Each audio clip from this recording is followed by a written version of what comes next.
As the sun pierced through the slits of her opening eyes, she realized she knew Tiffany Calloway.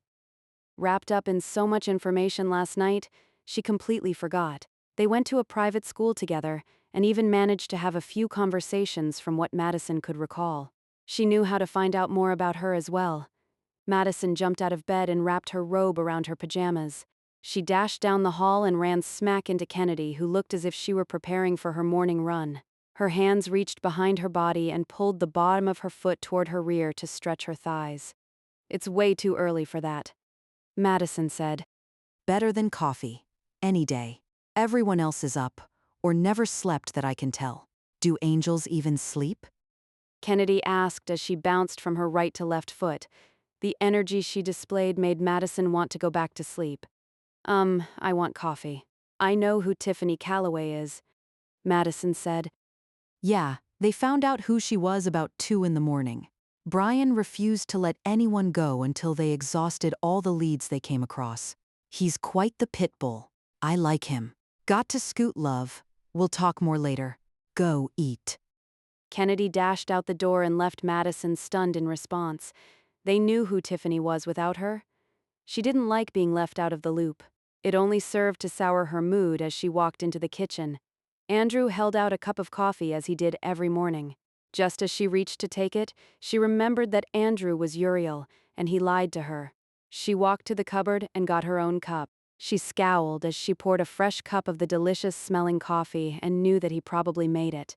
She didn't want him there, and at the same time she wanted him back.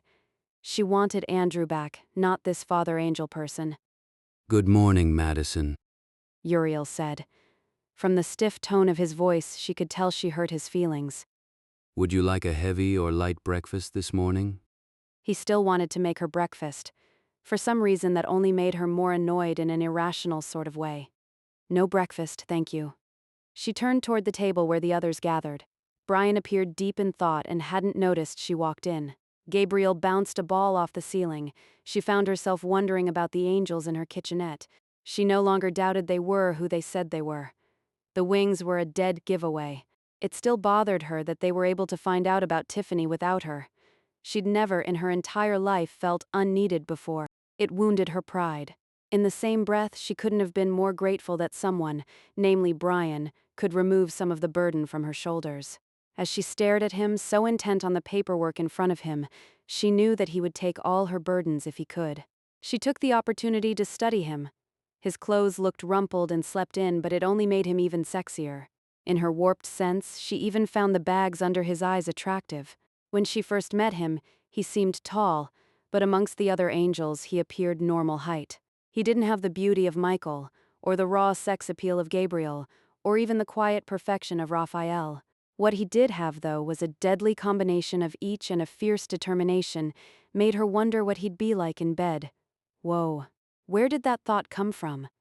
Well, good morning, Madison. I'm certain we'd all love for you to continue your train of thought. Gabriel grinned as he strutted toward her, pleased as a peacock, and she remembered, belatedly, the angels could read her thoughts. She felt a flush of embarrassment creep up as she slapped her hand over her mouth, even though she hadn't said anything. Not to worry, Princess. I'm the only one who would actually dare to invade another person's mind just for kicks. Gabriel said, "I hate you right now." She hurried past him without looking him in the eye. Brian looked up and waved her over. She didn't miss the odd look Gabriel gave her but couldn't begin to worry about his thoughts. She walked over and stood behind Brian. Before him were pictures of random symbols. He kept moving them around in various orders in the hopes, she assumed, of them making sense to him. As she stared at the pictures, something from the back of her mind tickled her memories. She had seen them before. Where? In a slow, tentative movement, she reached around his arm and stopped him. The order he had them in wasn't right. Most of the images were upside down. She moved closer as he stepped aside. Turning the images around in the right direction, she searched for the lost memory. The room fell silent, but she didn't care. This riddle turned from idle curiosity to an all-consuming urge to set it right. She turned the cards front to back, right to left, until finally an order she recognized. Memories came, only not hers. A vague image of a man took form, a scarred face and black eyes. Madison, Stop. Gabriel yelled and snapped her attention from the images. She blinked a few times and looked up at him, wondering why he yelled. What? She took a step back from the table and wound up against Brian's chest. He placed his hand on her shoulder and the simple movement calmed her. Sorry, Princess, but if you went any deeper with that thought, you might as well just have invited Mastema to breakfast. Gabriel said before he resumed bouncing his ball off the ceiling. Huh? Oh, great response, Madison. Mastema, reason Lucifer fell, specifically the one so good at being bad, he got the man upstairs to agree to let him be the tempter of men. I don't understand, Madison said. Your killer. He's a demon, and on a scale of 1 to 10, he's at least a 75. Gabriel said. You got that from my thoughts in these pictures? She asked. No, I got Mastema from your thoughts, but the whole picture thing? I have no idea what that's about. Ask Brian. She turned and lifted her gaze toward Brian's face. What are these symbols? They are the keys to hell. And that means what? It either means that you can use the portal to both heaven and hell, or that Mastema is so far embedded in your brain, you can pull him from your thoughts. I don't want that psychopath in my head more than he already has been. What would it mean if I could use both portals to heaven and hell? When no one answered her, she turned to the one man who she'd avoided since she woke up. She could tell by the expression on his face, he that wasn't too keen on giving her the answers she sought. What weirder possible news could he offer up than what she'd been through already? Andrew? I mean Uriel. What does it mean? Only a daughter of the heavens and a daughter of hell could use the key for both places. Uriel said. She didn't appreciate him distancing himself from the answer. What does it mean?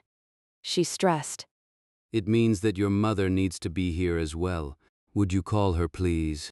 Are you sure you wouldn't prefer breakfast? Madison had enough of half-answers and lies by omission. She wanted to know what that meant. How could she prepare herself against a demon if no one would give her a straight answer? She slammed the coffee down on the table. It burned as it sloshed over her hand, but she didn't care. She turned to Brian. What does it mean? She asked through clenched teeth. As near as I can tell, it means your mother is a priestess in hell, or a demon, I guess. Brian said as gently as he could. Madison thought for a moment. She'd always thought her mother had a few screws loose, but a priestess in hell. She found it highly unlikely. A demon? She just came to terms with angels. A demon was just too much. Do I perhaps have a leprechaun sister? Is the Tooth Fairy my aunt? Santa Claus my grandfather? Do I have any pixie cousins? She glared at no one in particular. Oh, I like it when she gets mad. Her eyes get all sparkly. Madison, want to go out on a date with me? Gabriel asked. Before she could respond to his stupid comment, Brian took off like a shot around the table and launched himself at Gabriel. Within 3 seconds flat, Brian pinned Gabriel against the wall, lifted off the ground with his forearm pressed against Gabriel's throat. Apologize now. Brian said. Chill, bro. I was just trying to break the tension. Princess, please forgive my lack of social skills and tell your ape boyfriend to put me down. Michael coughed into his arm, and Madison knew that it was a not-so-subtle attempt to cover a laugh. The thought of Brian as her boyfriend pleased her for someone she'd only met the day before. Brian, he didn't mean anything by it. Will you come in with me while I call my mother and attempt to bring her back to the States? Of course. He let Gabriel drop back down. I also have a call to make. I would like to hear from Miss Calloway's guard. If she's still alive, I'd like to start Madison's training this morning. Michael said. So, Gabriel, how does it feel to be beaten by the new guy? Raphael said. It was the first time she'd heard him speak.